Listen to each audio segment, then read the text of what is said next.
The story of a 60-year-old woman.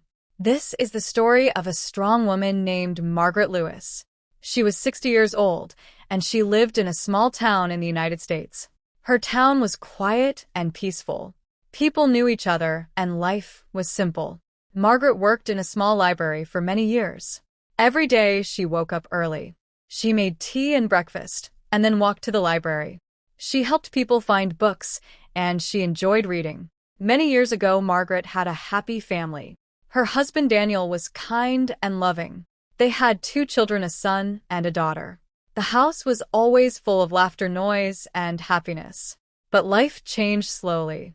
Her children grew up and moved to other cities for their jobs. A few years later, her husband Daniel passed away. After that, Margaret lived alone in the same house. The house became very quiet. Sometimes the silence felt heavy. At night, she sat on the porch and looked at the sky. One evening, she remembered something from her past. When she was young, she loved writing stories. She used to write stories in a small notebook. She dreamed that one day she would become a writer. But life was busy with work, children, and responsibilities. So she forgot about that dream.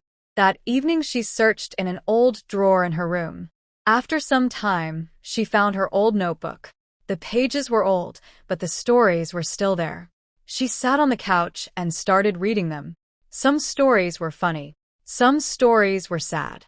But every story reminded her of the young girl she once was. Margaret smiled for the first time in many days. The next morning, she woke up with a new idea. She said to herself, "I will write again." At first, it was difficult. Her hands moved slowly on the keyboard of her old computer. Sometimes she could not find the right words, but she did not stop. Every morning before work, she wrote a little. Every night before sleep, she read what she wrote. Days passed. Weeks passed. Slowly, a new story was born. Her story was about a brave old woman who traveled across America to find